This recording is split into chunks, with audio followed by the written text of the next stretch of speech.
Hey, what's going on, guys? What's going on? I hope you guys are having a good day. Today's a day where I want to talk about something that I just saw online. It has to do with an image that I saw of a rapper and a tech billionaire, and it was comparing the rapper Quavo of the Migos to Jeff Bezos, the guy who's worth $200 billion. And I just thought it was a really interesting comparison. And I wondered, was this comparison racist or was it accurate? So I'm going to break down what I'm seeing in this comparison. And we're going to talk more deeply about economic culture and what it means when we say for the culture and what this means for young black men and whether or not it even makes sense to compare a 31-year-old rapper to a 58-year-old billionaire. So get comfortable, buckle up a seatbelt. We're going to get started on the Black Financial Channel and drvoicetv.com right now.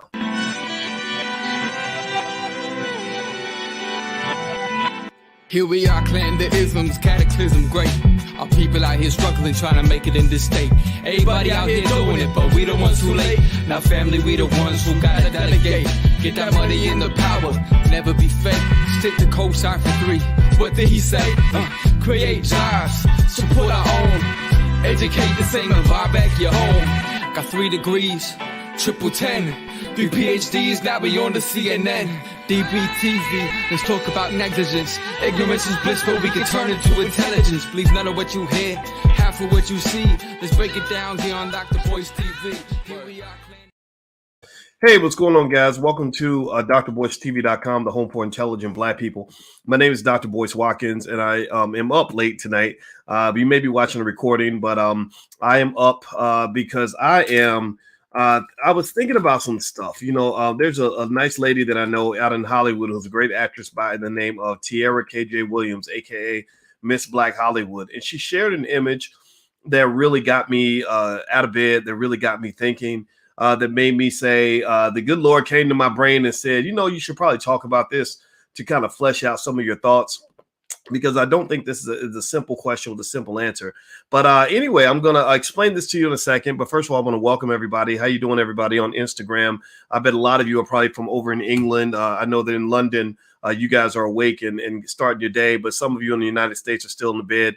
But I definitely like to talk to you whenever the universe tells me to do that. And so Carlton Way, how you doing? Iron Will, Marlon D. Williams, Sizzla, how you doing? That dude strong. Good to see you. Shout out the city. Let me know what city you're coming from. Tell me what city you're coming from. Also, if you're on Instagram, I want to say hi to everybody on Instagram. My Instagram is The Real Boyce Watkins. And let's see, who do I see on Instagram? I can't really see. There we go. Beauty3434. Good to see you, sister. Jazz the Pretty Plug. Oh, yeah, Jazz. I met you. I remember you, girl, because I met you at the FraserNet conference, and you were super smart and super talented and had high energy. And you're going to be successful because you bring great energy into every situation that you're in. And that's one of the keys to success. It took me a long time to figure that out, but that's really true. So anyway, Noble Buchanan, how you doing? All right, so let me show y'all a picture. And if you're on Instagram, you won't see the picture when I put it up, but you can see it if you scroll down my Instagram page. My Instagram is The Real Boyce Watkins if you want real conversations about, real topics. And so here's this image, right? So I'm going to pop it up on the screen, and I want to ask y'all a question. Give me a yes or no. Everybody answer. Everybody answer. Is this image racist? Is this image racist? Now, the image, to describe it to you in case you can't see it, in case you're listening on Spotify, which, by the way, if you look up Dr. Boyce Breakdown, you can find this on Spotify or Apple. This is an image of the rapper Quavo from the Migos. There's a group called the Migos. They're pretty popular. And he's about 31 years old, and that's Jeff Bezos, the tech CEO, tech billionaire of Amazon. He's worth about $200 billion. And it says at the top, it says the goal is to be rich, not look rich. And this is from a platform called Hip Hopville. I don't know the guys over there. I just saw it. And Tiara KJ Williams showed me that image and put it up on the screen. And it kind of, made me think, right? Because there was a little bit of a debate. Like, wait a minute, this is not a fair comparison. This is ridiculous. And if you can't see the image, if you're on Instagram, you can't see it because you got to scroll down the page. I can't actually put images up on Instagram. So if you want to see the image or what I put on my screen, just go to drvoicetv.com. The link is in the bio, and you can find my podcast there. All right. So give me a yes or no. How many of y'all thought it was racist? How many of y'all thought it was not? Let's see. Darren says no, it's not racist. Let's see. Evil Tracy says coming from the enemy. Yes. Okay. So it depends on who it comes from, right? So maybe in your mind, and I'm really acknowledging all the points of view and the perspectives here because I'm shaping my own point of view. I am not a person who has a concrete perspective on this, but at the same time, I think it's important to have these conversations because as a community, I think we have to flesh things out. I think as a people, we've got to figure out where we are, who we want to be, why we aren't what we want to be, where we're trying to go. Okay, Marlon says yes, Princess and Coffee says no. Okay, that's what I kind of thought. I thought it would be kind of like mixed down the road. And so what I want to do is kind of lay out a framework. I wrote a little article about it, just to kind of share some thoughts on that. But I want to make sure we do it in a way where we're not putting white people on a pedestal, right? I think it's very important that we have this conversation where we're not saying, be like the white man. That's how you become successful, boy. You got to be like the white man. That was something I grew up on, and that's just not true, right? We know that white people can be screwed up in their own way, and it's up to them to figure out how they can be better people. It's up to us to figure out how we can be better people. And the same way he doesn't really think about me on a daily basis, I don't really think much about him. I think about us. And I want all of us to do better and to be smarter and or be whoever we want to be, whatever that means. So let me give you some context on this. Do me a favor, hit the thumbs up button, thumbs up, share, subscribe if you haven't done it yet. And also don't forget, if you look up Dr. Boyce Breakdown on Spotify, you can find this podcast there too if you want to listen while you're in your car or something like that. All right, so here's the deal. All right, so the first guy, in case you don't know who he is, his name is Quavo. He's from this group called the Migos. Quavo is about 31 years old. I believe he was born in 1991.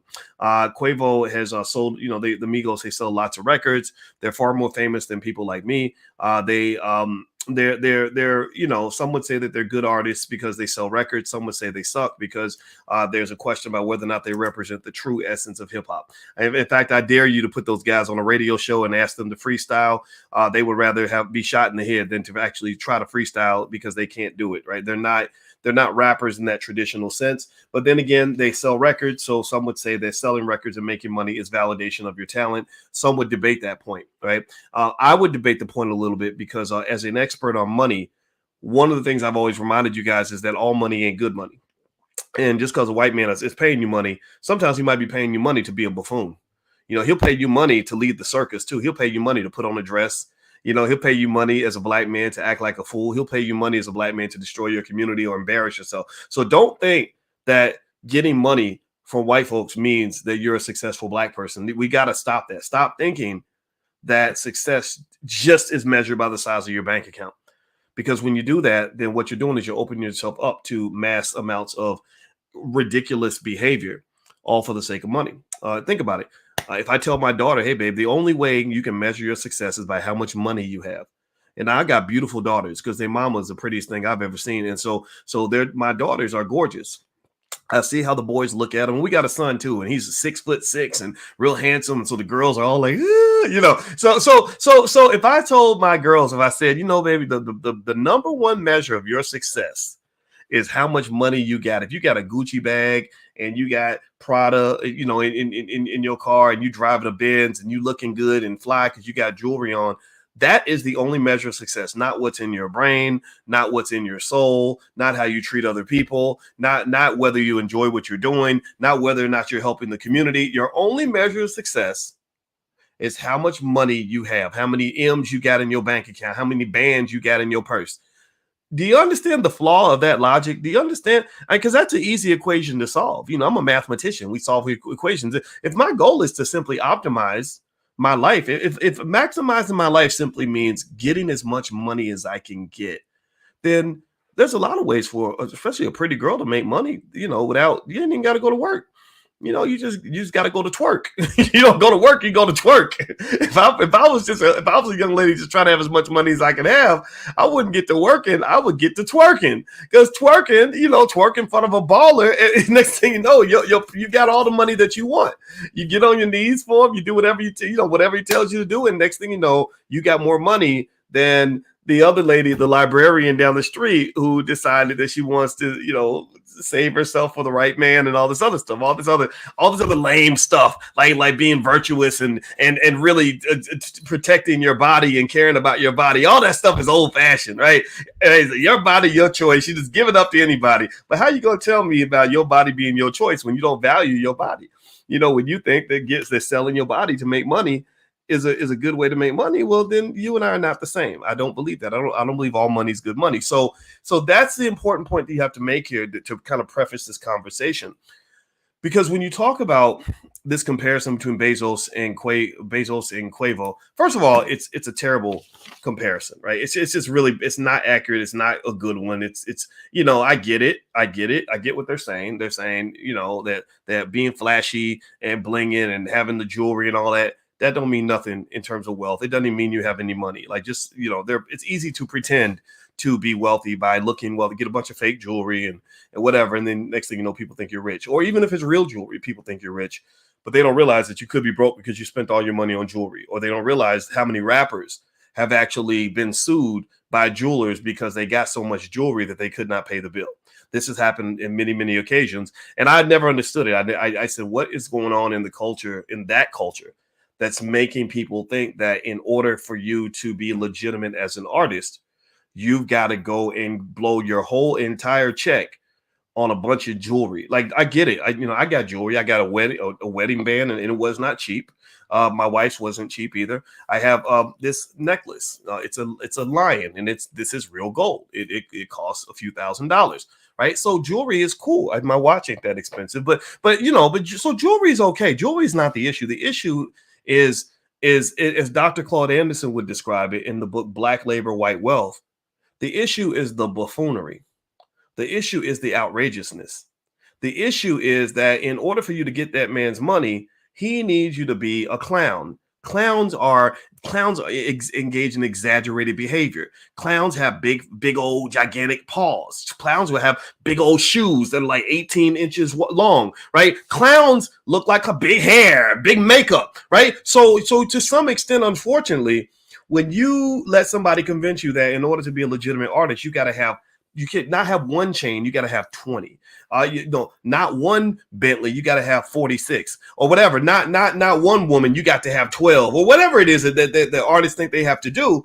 They're really telling you to act like a clown. Not one or two or three tastefully presented tattoos. You got to have tattoos all up and down your face, all up and down your neck, all up and down your body, on both your left and your right arms, and up and down your legs, right? Like you must do these things in order for you to stand out in a rat race, crabs in a barrel situation they put you in, where you're competing against every other outrageous Negro within a 100-mile radius.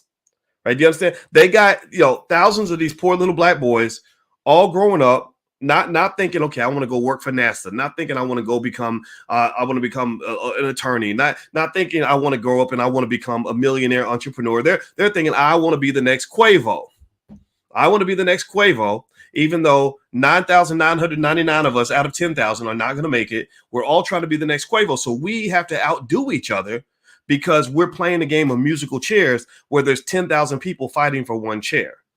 Right. So do you understand what I'm saying? Give me a yes in the chat if you get what I'm saying. Give me a yes in the chat if you follow what I'm saying. So the more outrageous you are, the more gangster you are, the more ridiculous you are, or in terms of your behavior and your attitudes and actions, the more likely you are to get some attention. And attention is the only thing that these guys unfortunately know how to seek out, because nobody really taught them anything else, or they never took the time to learn anything else. All right. So to speak on Quavo, I'm going to say this first and foremost. I don't think the comparison's fair, because I think that this poor guy's doing his best. He's 31 years old. He's not a tech billionaire.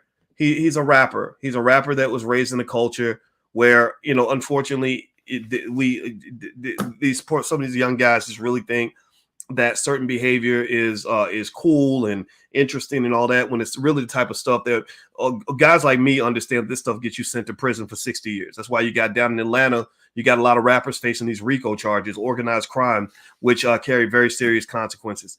In fact, I saw where Quavo did a concert on a college campus where he was arrested for possession of a controlled substance. He had weed, but something else. I don't know what the other thing was, and also weapons. And this is predictable. This happens all throughout hip hop. And this is the thing that you have to be concerned about with hip hop, is that what's happened is not, and this is not Quavo's fault. It's really a matter of having a racist media in America that will elevate and highlight the most ignorant among you and will hide away the most intelligent among you, because intelligent black men are militant. There's nothing militant about a black man who fulfills a stereotype. There's nothing militant about a black man who who carries a bunch of dope, stays high and drunk all the time. Ain't nobody scared of a drug addict or an alcoholic. You're not a threat to white supremacy. There's nothing militant about a black man who doesn't want to read and can't spell his mama's name or promotes ignorance. There's nothing militant or revolutionary about a black man who hates black women. Everybody hates black women. There's nothing militant or revolutionary about a black man who's anti-family. They don't want you to have families. There's nothing militant about a black man who gives all his money to white people. That's what they want you to do. That's why they integrated you, so they can get all your bread. There's nothing interesting or militant or powerful about a black man who's throwing his whole life away because they didn't want you to be born in the first place. That's one of the reasons why you can think what you want about the abortion debate, but I don't think it's a coincidence they put those Planned Parenthoods near the black neighborhood and convince black women that aborting your babies is the best way for you to go. I'm not dissing you. I'm not making fun of you if you've gotten an abortion. This is not a political conversation in that regard, but I really think that there is a plan to make sure that your little black boy never gets a chance to live. Just like they told my 17-year-old mama, if you just get rid of him, your life will be better. When I went to South Africa, I kid you not, I went through a black neighborhood and I saw advertisements for the procedure. We'll call it the procedure. I'm not going to use the A word anymore because they'll start shadow banning you for saying stuff like that. That's not consistent with what white liberals want you to believe. But I literally saw literally 3,000 ads all in one street, all telling young black women to go and just get rid of their babies, right? And again, I'm not judging. I'm just saying that there's a plan to make sure the black man is never born, never competitive. He's never so make sure he's never educated. He never understands the system that he's in. He never has any true access to wealth and power. He's never committed or tied into a family, or he never gains a military mindset that allows him to fight back against the oppressors that come into his community and do whatever they want with the women and the children. Okay. So anyway, with that being said, let me move on. Do me a favor. Thumbs up, share, subscribe.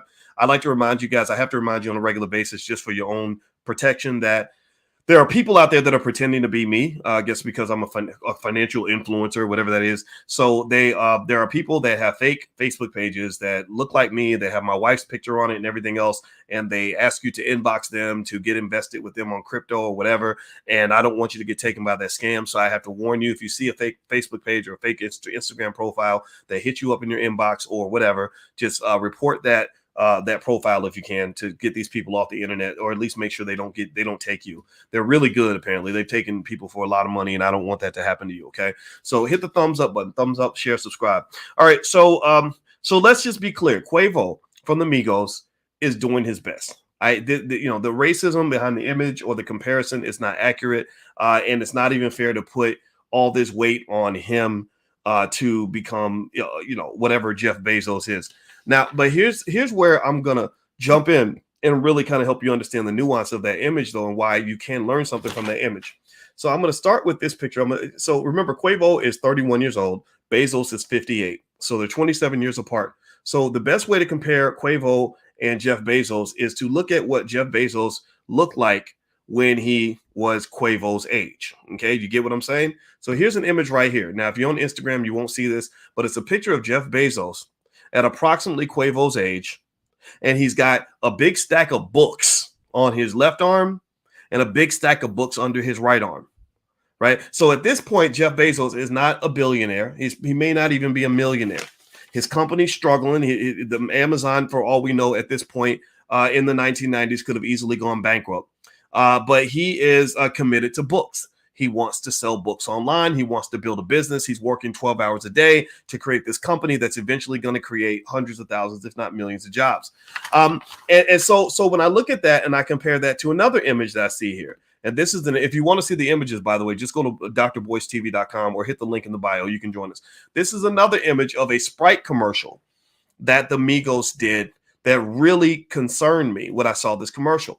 And it reminded me of something Malcolm X talked about. So if you look in this commercial, you can see that this is an image of the Migos, 3 grown men, late 20s at that time, who are all riding what appear to be tricycles or big wheels or something like that, right? And I remember I saw this and I said, what in the hell is a grown-ass man doing on a big wheel?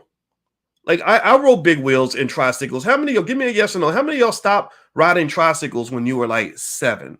I got, by the time I wasn't even, when I was 7, I had a bike. I didn't even have a tricycle. No, give me yes. I mean, how many of y'all? I don't even think I was. I think that when I was in the first grade, I wasn't riding tricycles no more or big wheels anymore. I was too big for a big wheel in the first grade. So why are these grown black men on TV riding tricycles that were built for 4-year-old children? Now you might say, "Oh boy, she being too serious, Doc. That's too serious." Man, do you understand how hard America works to keep the black man as a little boy? Do you understand what Malcolm told you? Malcolm X told you this a long time ago. He said the worst fear of America is when the black man truly becomes a man. When the black man is truly masculine, when the black man is trying to protect his territory, because masculine, strong, intelligent men become territorial. The masculine men say, no, you can't come up in here and wreak havoc on my community. I'm going to fight you back. The masculine men will fight and defend a woman and children in the community. Little boys don't do that. Little boys go and they go and hide with the women. So some of the women are more masculine than a lot of the men. So you cannot disconnect this image of grown ass men on a tricycle from the fact that a lot of y'all women out here right now are on the dating scene and you're meeting a lot of grown ass men who might as well be riding tricycles. They ain't never learned nothing about being a man. They've never learned anything about responsibility. They've never learned anything about accountability. They've never learned anything about disciplined behavior. They've never learned anything about strategic planning. So what happens? Well, a man like that, what does he do? First of all, he's going to stack up about 7 to 8 babies mamas like the rapper Future, who they heavily promote to young black men as manhood, which it's not. They end up blowing all their money because they don't have the discipline to save or invest or even have a plan for that's financial on any level. Right? They end up as drug addicts and alcoholics. So they get about 35 years old and their own damn kids won't even talk to them because every time they needed a daddy that they can count on, daddy was passed out in the front yard because he'd been drinking too much or running around too busy whoring and chasing the dope that he wasn't actually trying to be a father. I mean, this is real. This is real. Give me a guess if you understand what I'm saying. It's a hard conversation because people think you're being a hater. I love rappers. I have a lot of rapper friends, and I've had rapper friends. I love Killer Mike. Killer Mike's my buddy, and Killer Mike said he said, Doc, he said you got to be careful, man. We don't want the rappers to think you hate rappers. I said, well, what would make you think I hate the rappers? I love rappers. I love rap. Rap is great. I just don't like stupidity. I don't like losing.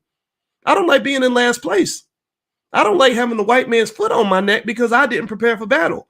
I don't like going out into a community where I'm looking around at all these brilliant young people with so much potential being destroyed at an early age because you're allowing them to promote the absolute worst toxicity known to man in your community. And it's not that you just acknowledge it, you actually celebrate it. It's not, see, there's allowing it, there's acknowledging it, and then there's actually celebrating it. So you allow it, you acknowledge it, and then you celebrate it. You say, that's a black leader. That's a successful black man. The Democrats are running for office. And next thing you know, they got the Migos. And this is a true story. They have the Migos say, everybody show up and vote, y'all. Everybody show up and vote, y'all. Because you're looking up to these guys as the leaders of your community. And then you wonder why your families fail. Ain't no family in the history of this planet ever been led by a man who was a drug addict and an alcoholic, who blew all his money, hated black women, went around committing crimes so he could go to prison and trying to kill his own brother. Ain't no solid family ever been led by a man like that ever. Men like that create trauma for their children. They create trauma for their wives. They disrupt the community. They might as well be members of the Ku Klux Klan because they cannot. Because the Klan can't do that much damage. The Klan can't do as much damage to the soul and the mind of a young black child as a toxic hip hop artist.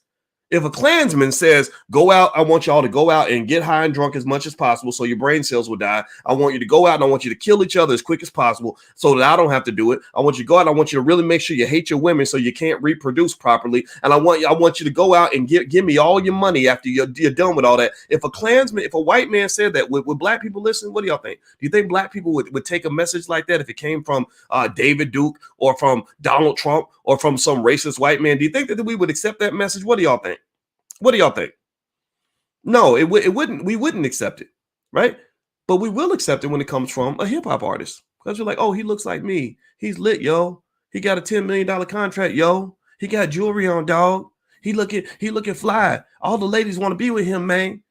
And next thing you know, you're taking in the same toxicity that even a Klansman couldn't deliver to you. Why? Well, because the poison tastes better when you put sugar on it. The poison tastes better when you put it on a nice beat.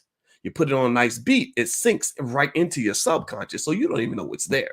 Next thing you know, you get millions of kids who are imitating rappers, dressing like the rappers, getting the same tattoos as the rappers, living the same lifestyles as rappers, copying the behavior of the rappers, and they swear up and down that they're not copying anybody. They swear up and down that these are original thoughts and original ideas, and I'm sitting here looking at you, and I'm like, man, you're literally repeating exactly what your favorite artist was saying on the BET Awards. Like, you do understand that you're not original. You're copying them the same way my father's generation used to copy the pimps, and when they started putting out blaxploitation movies. Anybody remember that? When they started making movies, they started putting movies out about black men being pimps and pimping hoes and disrespecting women and whatever. And next thing you know, that becomes part of the black male culture. Black men start to take on that persona. Right. So anyway, let me move on.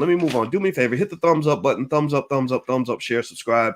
And also just a reminder, don't forget that if you want to come to we have an event in the Black Business School on Tuesday night. Basically the title of the event, it's a little training I want to do for students in the Black Business School, and it's called How to Become a Millionaire by Investing 5 Minutes a Month. This is based on things I learned in my PhD program that will put you on track to develop millionaire status within one generation within your family. This is mathematically solid. I'm not making this up. This is not stuff I'm just arm waving on. This is real, actual, proven mathematical financial theory. This is what I know. This is what I do. Go check my record. And so this is something we're going to do Tuesday night at 8 p.m. If you go to, if you want, you could pay a fee to join if you want to, but actually you can join for free if you do a free membership in the Black Business School, and you get free access to my life class and free access to Powernomics training that we do every Wednesday. Just go to blackkeystogreatness.com and all that's free. So just sign up at blackkeystogreatness.com. I will send you the invitation to join us Tuesday night, and I guarantee you're going to learn something that night. So feel free to join us then. All right. So let's start. Let's go back to our premise. Let's hit the quick reset button. So for those who just got here. So what I was referring to was an image shared with me to me by Tierra KJ Williams, aka Miss Black Hollywood. She's a good friend of mine. We've been friends for about 10 years. And it was an image that basically says that your goal is to be rich, not look rich. And the challenge with the image that a lot of people had, which I agree with, is that you're comparing Quavo, a 31-year-old black man, to Jeff Bezos, a 58-year-old white man. I don't like the black-white comparison. I don't like the old-young comparison. Bezos has had a lot more years on this earth than Quavo, and I think that's an important thing to say, to mention. Also, Quavo should not, in my view, or any rapper really for that matter, should have that pressure on them to actually have to compete at the level of a Jeff Bezos. That's really, really hard to do. But here's what I would say. I would say a more accurate comparison might be Quavo and Jay-Z. Right. I would say that Jay-Z, to some extent, at least among hip hop artists, has done a reasonably decent job of at least trying to grow up a little bit in a space where black men are not encouraged to grow up. They're encouraged to remain as children. He married his wife, Beyonce. They did it not just for emotional reasons, but it was a very good strategic partnership. Since that time, the two of them have become very well respected within the industry. And I think that's great. Now, here's the thing. Even Jay-Z and Beyonce, though, don't represent the best that your community has to offer. Remember Jay-Z, if Jay-Z were on a Jeff Bezos kind of level, even in mindset, you got to remember, make a simple comparison. Jeff Bezos has created over 1 million jobs for mostly white people. Amazon employs, let me see here. Let me look this up. Let me see how many employees does Amazon have? Amazon currently has 1.1 million employees. They employ 1.1 million people. Most of those people are white. And so I would dare you, I would challenge anyone in here to find me any rapper who's created even 10,000 jobs, even 10,000. Now, mind you, 10,000 that's not even 1% of 1.1 million. Let me see. Excuse me, 1 million, 10% of 1 million is 100,000. Yeah, that's about 1%. 1%. So you don't have to do what Bezos did, but you just do 1% of that. Show me one rapper who's done 1% of what Bezos has done. You probably can't find that guy. Right. If Jay-Z, in my view, I'm not disrespecting Jay-Z at all, because I told you I think I like a lot of what he does.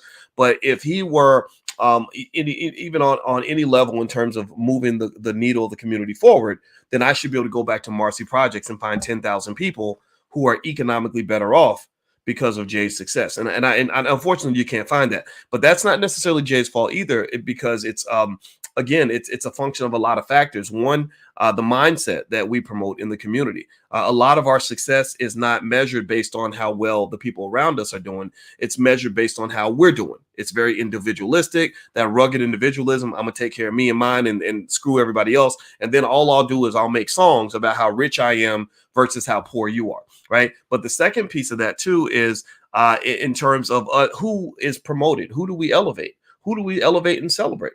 Because I'm gonna tell you, when I was down at the Power Networking Conference not too long ago with George Frazier's event, I met a young brother who was in his 20s by the name of Paris Dean. Paris Dean, I believe he was about 25 years old, and he developed an artificial intelligence real estate app that literally did over $100 million in transactions in a 48-hour period. I thought that was very impressive.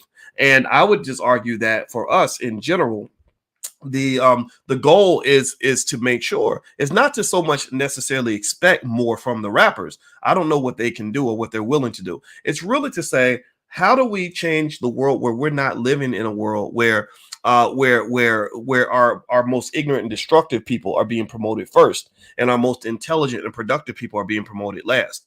A black man that is thinking about the community, that's thinking about family, that's thinking about legacy, thinking about building, that will pick up a book before he picks up a blunt, in the eyes of some is seen as lame, right? If you want to go and spend time building and working and studying and learning and growing versus going out thugging and smoking and drinking and whatever the hell else people do, then that's kind of seen as lame by some people. And that comes from media. Media promotes the images of the black man that are the most destructive to the black man and to the black community. So really what I would say to you is, overall, we've got to really confront these toxic images and really look at where they come from. The toxicity comes from the fact that the music industry and these record labels in general have made billions of dollars by throwing black men out there that ain't doing nothing good for nobody, even themselves. And even I see somebody mention Sean Diddy Combs. Sean is iffy. Sean is I wouldn't necessarily look at Sean as a guy that's really moved the needle forward for the black community. He's been very intelligent in terms of how he's conducted his career. He shows up every election to tell black people to vote for the Democrats, but doesn't necessarily explain what we're voting for. I'm not here to necessarily say Sean is bad or good. I'm just here to say Sean is a non-entity when it comes to the liberation of the black community. There's nothing about his achievements, in my view, that has really elevated the thinking and the success and the achievement level of the black male in America. I'm not saying that he should be able to do that. Don't get me wrong. Maybe he just can't. But what I'm saying is that though there are those out there who could, if they had the same support as the rappers. Do you understand? And one of the reasons I'll give a guy like Ice Cube credit in his maturity, because Ice Cube wasn't always who he is right now. He had to grow into the guy that he's. I give Ice Cube credit because Ice Cube understood the game to a point where he understood, look, I know that because I'm a rapper, I'm going to get promoted by white people. I know white people are going to throw me out there because he's always had the mean, tough guy, gangster image that white people love to see. They love to see black men behaving in a way that fits the stereotype so they can find an excuse to throw your black ass in prison. But at the same time, what I thought was really intelligent of him was that he said, I'm gonna be the person that blasts the message out, but I'm gonna go and strategically partner with the black men that need to be heard, that aren't being heard, the black men who are being suppressed and oppressed, their ideas. So you have a guy like a Dr. Claude Anderson, who wrote the book Powernomics, who is a solution provider for the black community, who talks about power plays for the black community. Well, Dr. Anderson, there's a reason why white folks don't want to hear from a guy like that, because this idea of black people becoming truly equal and truly competitive is a very militant idea. It is a very frightening concept to have a black man explaining to black people how we can compete toe to toe, eye to eye with everybody else in the world, and to actually obtain strategic advantages that will benefit our children. That's a scary idea. That's why Howard University is right down the street from Dr. Claude Anderson. They'll invite 1 million mediocre white people to come speak on their campus, but they haven't invited Dr. Anderson once. Well, if he is so beneficial to the community and so many people respect his message, why in the world would a so-called HBCU, your so-called ally, not even let him come to the campus and speak? Well, because the idea of black men and black women truly making progress in this country is a very scary, dangerous idea. And they're not going to give that to you. The only thing they're going to give to you are what is called the controlled opposition. They're going to give you these false leaders who go on the radio and say, okay, everybody go out and make sure you vote for Joe Biden, y'all. Or these people that will go out and make you feel good, or these institutions that will train you to go work for white people. They'll give you that all day long, because there's nothing threatening about that. The HBCUs are barely hanging on by a thread financially because they're producing employees for big white companies. That's what they do. Employees can't write the kinds of checks that can sustain an institution. You don't have institutional power. All you have is the ability to kind of fit in and scream and holler and get mad when they mistreat you, but you don't really have the power to actually walk away from the mistreatment and develop institutions of your own. So that's one of the reasons why your HBCUs are struggling. Your HBCUs are struggling. In fact, if I was to add up the endowment of every HBCU in America, it would be about 1/50th of the endowment of Harvard. It would be one, the schools like a USC spends more money in a week than most HBCUs will spend in an entire year, right? So ultimately, what you're really looking at is a scenario where there's a huge amount of imbalance in power. And where's it come from? It comes from the fact that if I go to Harvard or Yale, they're not just producing employees that can go serve another community. They're producing captains of industry. They're producing future billionaires who can come back and write a $200 million check to build a facility on campus, or to build a new football stadium, or a new library, or whatever they need. They're producing people that are CEOs of major corporations that are going to be able to come in and use that Death Star of economic power to achieve whatever objective they want to achieve. We're producing employees who can't even come back to the homecoming unless they ask their boss for a day off. A person like that can't write a check for $200 million. They can barely write a check for $200. So when you look at that and you understand that from an economic standpoint in terms of what you are producing, well, it explains to you exactly why HBCUs, unfortunately, they're kind of like on the academic version of a type of welfare. They're literally welfare recipients. They don't have the ability to economically sustain themselves because they're not producing people that are able to economically sustain themselves. This is not a diss on HBCU graduates. I know the homecomings are lit. I know that the bands are the best. I know that you have a lot of fun, and I get all that. I wanted to teach at Howard. I couldn't get it. I actually, it's really funny. I was the only African-American to get a PhD in finance during the year 2002. I was trained by some of the best people in the world. And I interviewed at Howard for a job. I was willing to even take a pay cut to go there. And the reason that it didn't work out was because when I went to interview at Howard, I was literally interviewed by a Chinese man who was deciding whether or not I was qualified to educate African-American youth. And years later, I think about that and I say, I'll be damned. A Chinese man, a man from China who's hiring all his Chinese friends to come to teach at your universities, is literally deciding whether or not I'm qualified to teach my own damn people. And so I want to ask you this: where can I go in China? Tell me this: is there anywhere you think I can go in China where there's an African-American gatekeeper deciding whether or not a Chinese man should be allowed to teach Chinese students? Y'all tell me this. Do y'all see that anywhere? See, what you got to understand is there's something out there in the world called what I would call almost like the Negro rules. The Negro rules are basically things where it applies to you and you are expected to deal with it, but nobody else will do that. Nobody else is willing to give away the power that you're supposed to give away willingly. Nobody else is expected to go out and show up and vote for nothing, but you are. Nobody else is expected to have their institutions run by other people. Oh, but you are. Nobody else is expected to be a slave for other communities and go out and really elevate and support people who are destroying their children. But you are because you know the rapper's lit. His song is nice, right? So ultimately, what I'm just telling you guys is you got to wake up and smell the damn coffee. Wake up and smell the poison. It ain't even coffee; it's poison coffee. So just that little experience at Howard, really, to me, it's very easy to tell exactly why your HBCUs are struggling, why they can't survive right now. Because you're not producing business owners, you're not producing job creators. You're producing people that are going to go chasing jobs. Okay, so let me read this question from Lord Tark. Lord Tark made a donation. Thank you for your donation. So let's see. So since you made a donation, I'm going to put you up on the screen.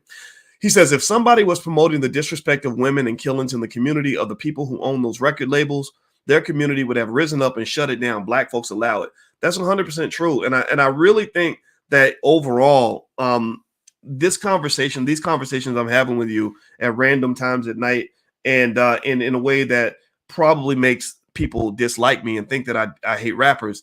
That's my little effort to say, okay, am I the only one seeing this? It's my effort to kind of say, are we really going to continue to tolerate this?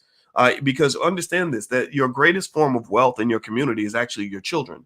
So when somebody is destroying your children, then they're destroying your wealth. They're destroying a couple $1 trillion every generation by ruining your kids. They're destroying another couple $1 trillion every generation by ruining your families, because most wealth is tied up in families.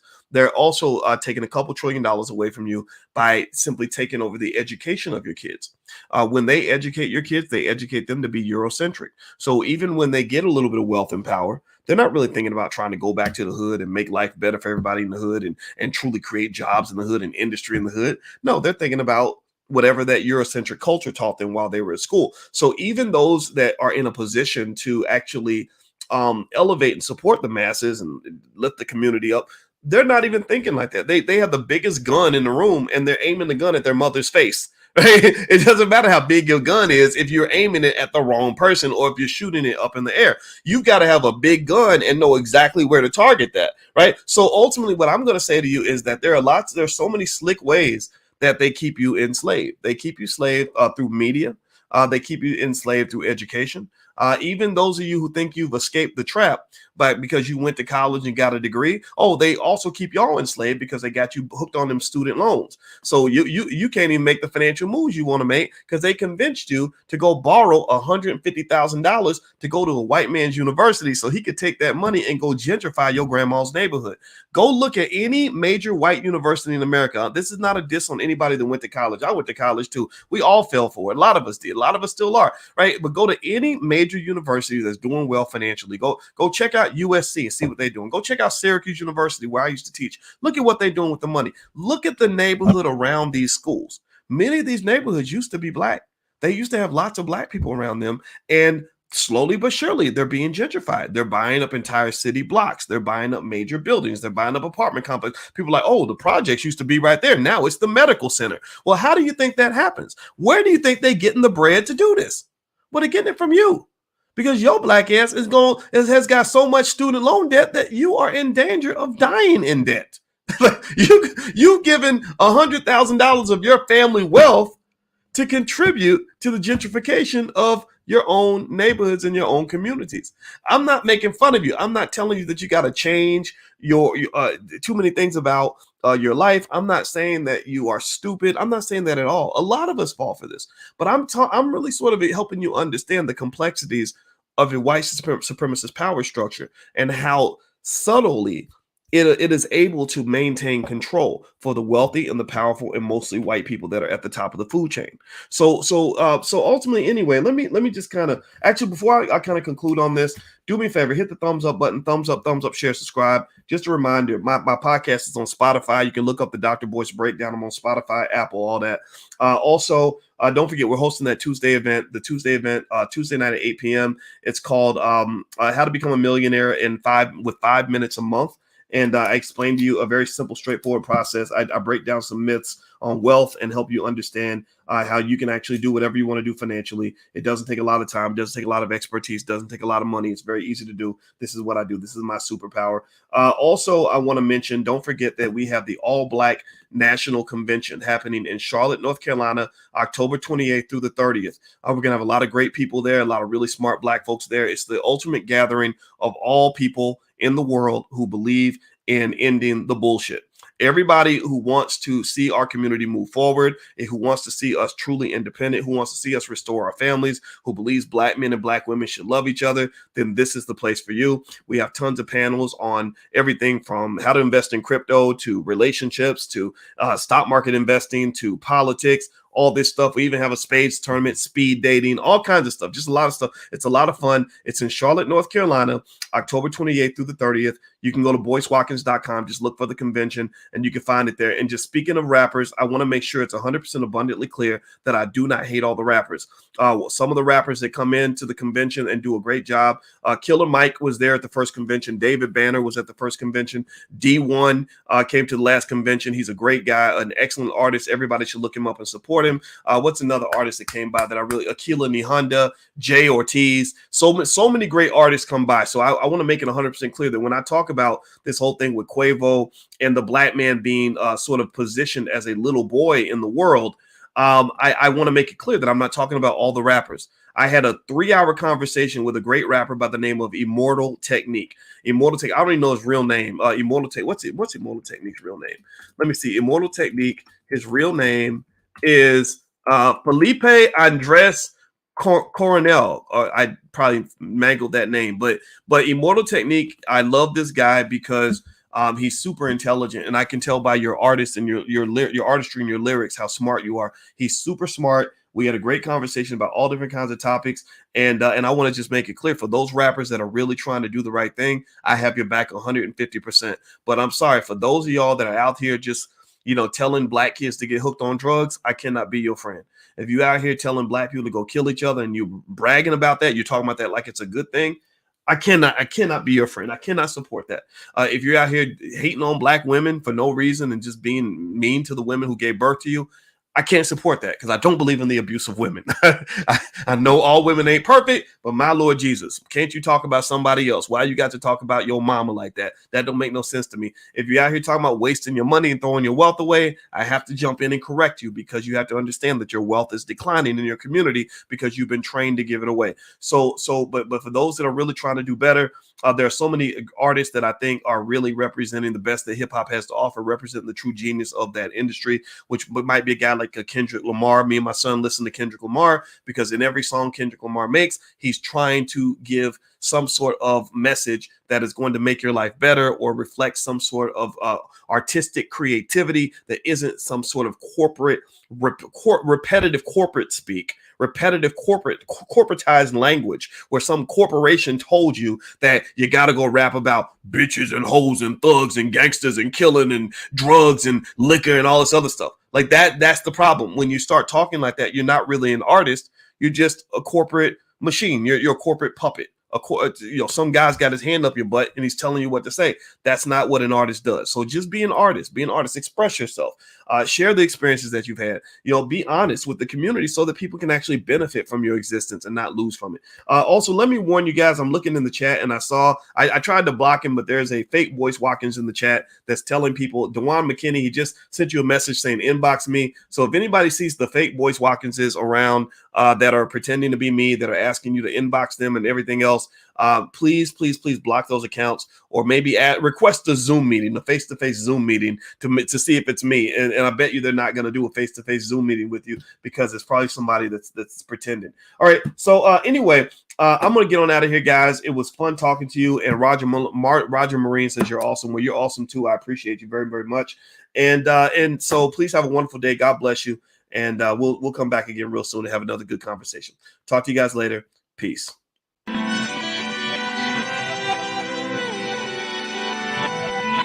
Here we are, clan the isms, cataclysm great. Our people out here struggling, trying to make it in this state. Everybody out here doing it, but we the ones who late. Now family, we the ones who gotta delegate. Get that money in the power, never be fake. Stick to cosign for 3. What did he say? Create jobs, support our own. Educate the same and buy back your home. Got 3 degrees, triple 10. 3 PhDs, now we on the CNN. DBTV, let's talk about negligence. Ignorance is bliss, but we can turn it to intelligence. Believe none of what you hear, half of what you see. Let's break it down here on Dr. Boy's TV. Here we are.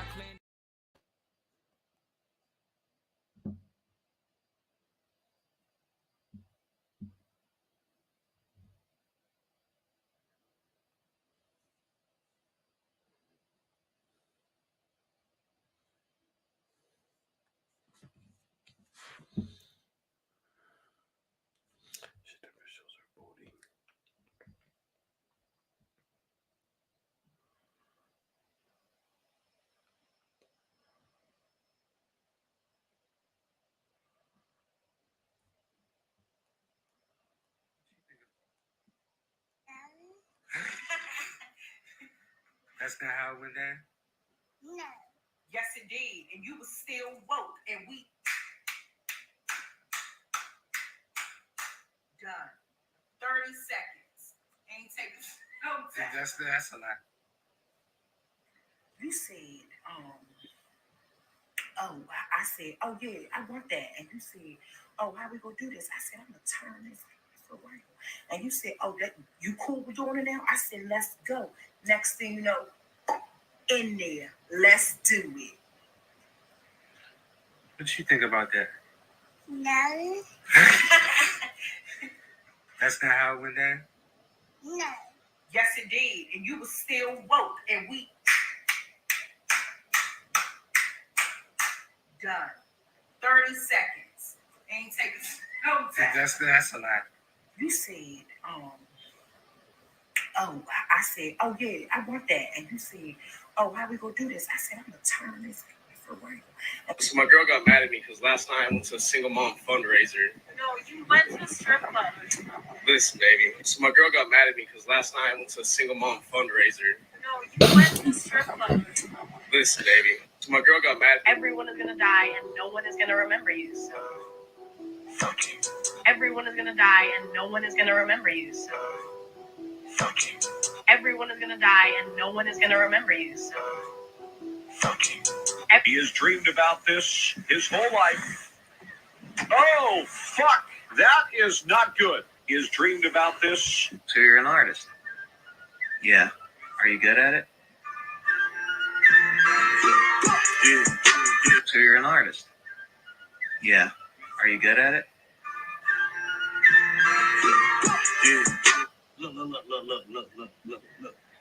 Look at this. Somebody come look at this. Look at this. I don't know how to put this, but I'm kind of a big deal. I don't know how to put this. Not to worry. I have a permit.